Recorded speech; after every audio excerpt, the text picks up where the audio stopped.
Pero ang nakikita talaga natin dito is for the better yung inyong magiging pagbabago sa buhay. Kasi sabi ko nga, di ba, magbabago yung takbo ng buhay nyo, uunlad, aangat at aasenso kayo. And itong mga pagbabago na to ay para makatayo ulit kayo sa sarili nyo mga paa. For some of you guys, pwedeng naka-experience kayo ng mga downfall. Kaya siguro nag-i-emo yung iba sa inyo kasi parang hindi nyo lubos maisip na yung dating walang-wala kayo, yung dating down na down kayo sa buhay nyo, yung dating inaapi.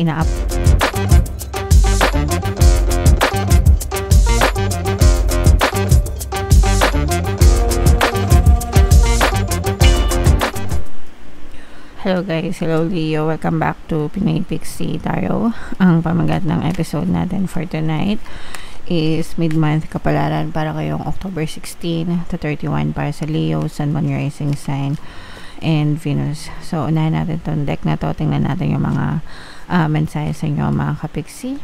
So, meron tayong thinking woman in reverse, guys, no? Ibig sabihin nito, guys, medyo clouded yung thoughts nyo, medyo magulo yung pag-iisip nyo, siguro masyado kayong maraming iniisip, maraming bagay sa isip nyo na pwedeng naguguluhan kayo sa mga priorities nyo, or pwedeng nagkakaroon kayo ng mga confusion, ganyan. Pwedeng meron ding stress or whatever. Kalma lang, guys, no? Kailangan nyo lang magpahinga, putulin yung pattern of thoughts nyo mga kapixie. Mas maigi kung magme-meditate kayo, guys, kasi pag nag-meditate kayo, kakalma yung nervous system nyo, magsusubside yung momentum of thoughts nyo para mas maging kalmado kayo mga kapixie. Okay? So, hinga-hinga lang, guys. Another message, ito guys, so nagpumilit silang lumabas na dalawa. So, yung next message, meron tayong journey, mga kapixie. Ito yung mga bagong simula, no? New beginnings, new journey, new chapter sa buhay nyo, guys. So, ready na kayo magsimula ng mga panibagong journey. Magbabay na kayo sa kanigahan, or magbabay na kayo sa dati, no? Ito, guys, parang nararamdaman natin na yung iba sa inyo nagkakaroon ng some kind of freedom, no? Nagkakaroon kayo ng some kind of freedom, mga kapixie, kaya nagsisimula kayo ng panibagong journey sa buhay nyo, or panibagong yugto, no? And like I said, no, para nagkakaroon kayo ng freedom, guys, yung iba sa inyo, pwedeng lumalabas kayo ng comfort zone nyo. You are trying new things, mga kapixie, yung mga bagay na hindi nyo nagawa dati, parang nagagawa nyo na siya, or magagawa nyo na siya ngayon, no? Parang yayakapin nyo yung inyong freedom, yung inyong free will, mga kapixie, to do the things that you want talaga, guys. Okay? Parang wala na magdidikta sa inyo, hindi na kayo mag-hold back, all in, kumbaga, guys. Okay? So, yeah, i-anticipate nyo itong mga bagong journey na to, itong mga bagong simula sa buhay nyo, Leo. So, tingnan natin, guys, kung anong ganap sa inyo. Shuffle ko to. Habang sinushuffle ko to, panoorin nyo muna yung video natin, guys, regarding sa ating paano mag-manifest ng abundance video course. Kapixie, sawa ka na ba sa mga struggles at hirap sa buhay mo? Masipag ka ba at masikap sa buhay ngunit hindi ka pa rin umaasenso? Ilang beses ka na bang nag-attempt mag-negosyo at mag-invest pero palagi ka pa rin nalulugi? Sa pagkakataon na ito ay maaaring may subconscious beliefs ka na nagiging balakid sa iyong pag-unlad at pagyaman. Introducing, paano mag-manifest ng abundance video course. Dito ay matututunan mong ma-overcome ang mga balakid mo para tuluyan ka ng umunlad, umasenso, sumagana, maging matagumpay, successful at maswerte sa iyong kabuhayan, pera, trabaho, negosyo, salapi at kaperahan ng bonggang-bongga. Dali, mag-send na ng email sa pinoypixie@gmail.com at simulan na ang iyong pagyaman ngayon. Alright, so sa lahat ng gusto mag-avail ng course, guys, naka-flash sa screen nyo. Una, meron tayong paano mag-manifest ng abundance video course. Meron din tayong paano mawala ang third party at magkaroon ng harmonious na relationship. And meron din tayong paano pabalikin si ex, revise breakup. Sa mga interesado, guys, mag-send lang kayo ng email sa pinoypixie@gmail.com. And sa mga naghahanap, guys, ang papaswerte na Lucky Charms or bracelet, Aventurine at saka Citrine yung recommended ko. Check nyo na, mga kapixie. So, Leo, kayo ay na-represent ng Queen of Wands. Latag natin yung spread nyo, guys. Kung hindi nyo pa napapanood yung ating 2026 kapalaran, panoorin nyo na, guys. Available na sa ating channel. So, eto, guys. This is a very positive energy, mga kapixie. Although, for some of you, guys, no,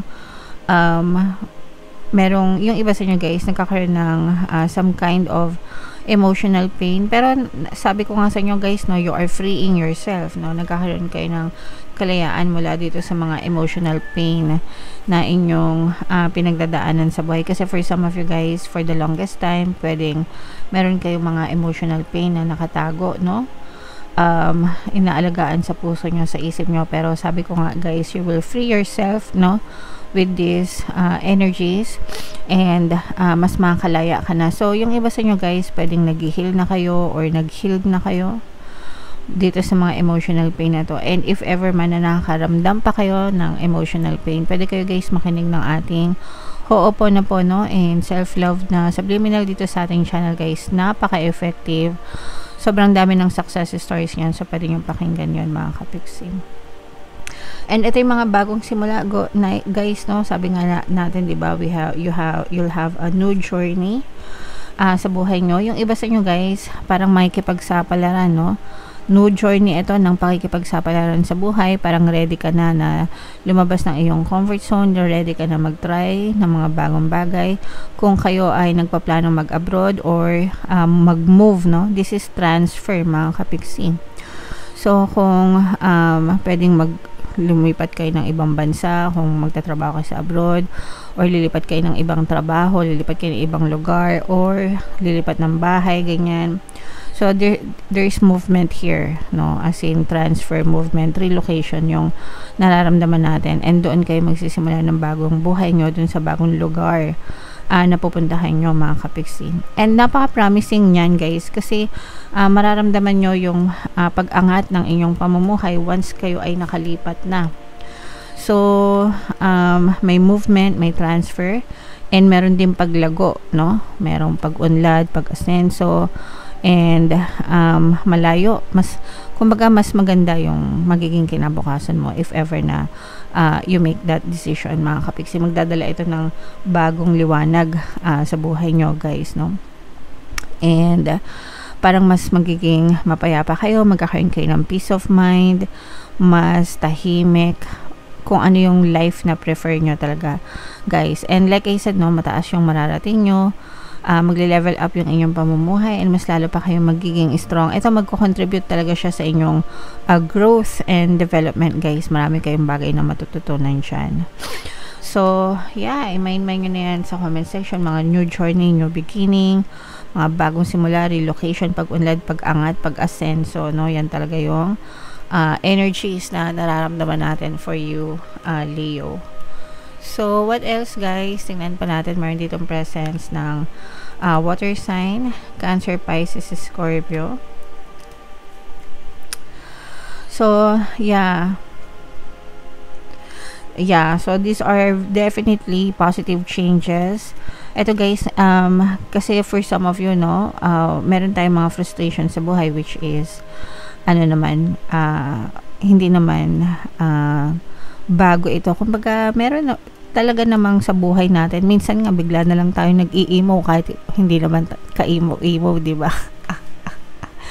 Parang what I'm trying to say is meron kayong mga down times, no? Hindi lahat puro pag-angat, pagtaas.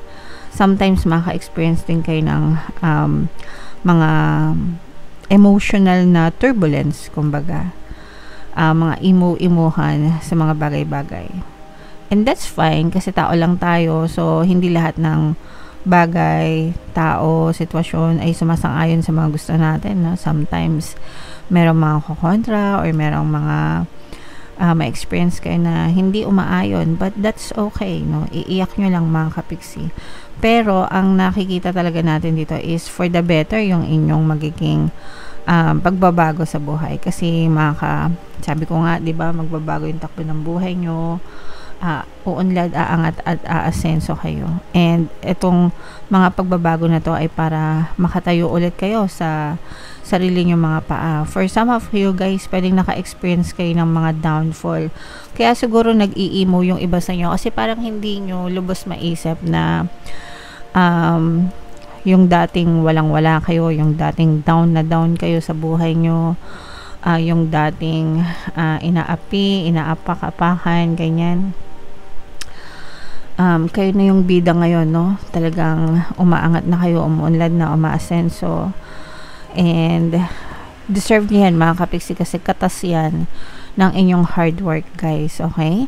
So, and parang nagsisimula pa lang kayo, guys, no? You're just getting started. Sabi ko nga, no? New journey, new beginnings. You're just getting started dito sa bagong journey na to. So, malayo pa yung pwede mong marating. Kaya, i-embrace mo yan, guys. Okay? So, lahat yan, very positive. I-mind nyo mga positive changes na yan, guys. Lahat ng mga magagandang binanggit ko, no? Pag-unlad, pag-asenso, yung mga transfer, movement, no? Relocation, parang ano talaga kayo, butterfly. Yung cycle ng butterfly, di ba, mula sa itlog, larvae, ganyan-ganyan, naging caterpillar, pupa, caterpillar. Pasensya na kayo, hindi ko kabisado yung life cycle ng butterfly. Pero, ang ibig ko sabihin is mapait, madaming stage yung pinagdaanan ng butterfly. Only at the end, talagang makulay yung kanilang itsura, yung kanilang kinahinatnan. So, nag-undergo man kayo or mag-undergo man kayo nung transition phase na yon, yung mga paghihirap, di ba? But in the end, sulit yan. Kasi magiging makulay yung buhay nyo, Leo. So, ito yung additional na message para sa inyo. True healing occurs when I give myself permission to feel whatever feelings live below the triggers. So, wag nating i-deny, guys, yung mga emotions na nararamdaman natin, mga kapiksi. Kung malungkot tayo, let it be. Iiyak natin, kumbaga, damdamin nyo, namnamin nyo yung mga sakit, yung mga iyak na yon, iiyak nyo, ilabas nyo. Kasi tao tayo, kapag ka dininay nyo yung sarili nyo sa ganong feelings, matatagalan ng inyong healing, mga kapiksi, okay? Parang ano lang siya, nagbo-bottle up sa puso nyo, and meron siyang negative impact sa inyo, guys. So, cry if you must, diba? Iiyak nyo lang, isigaw nyo kung gusto nyo, diba? Pero wag naman sigaw. Mama, pagkama lang kayong baliw, madalas iyak lang, guys, no? So, iyak nyo lang. You can cry loudly, you can cry silently. Let it all out, guys. And just know na matatapos din yan, and magiging ma-okay din kayo lahat. Alright? So, yeah. Comment down below, Leo, if feeling nyo naka-resonate kayo dyan. And ito yung ating 2026 pick a card kapalaran. Panoorin nyo natin naman yung ating success stories ng paano mag-manifest ng abundance video course. Click here to subscribe, guys. Thank you for liking, sharing, and subscribing. See you next time. I love you all. Have a nice day. Bye-bye.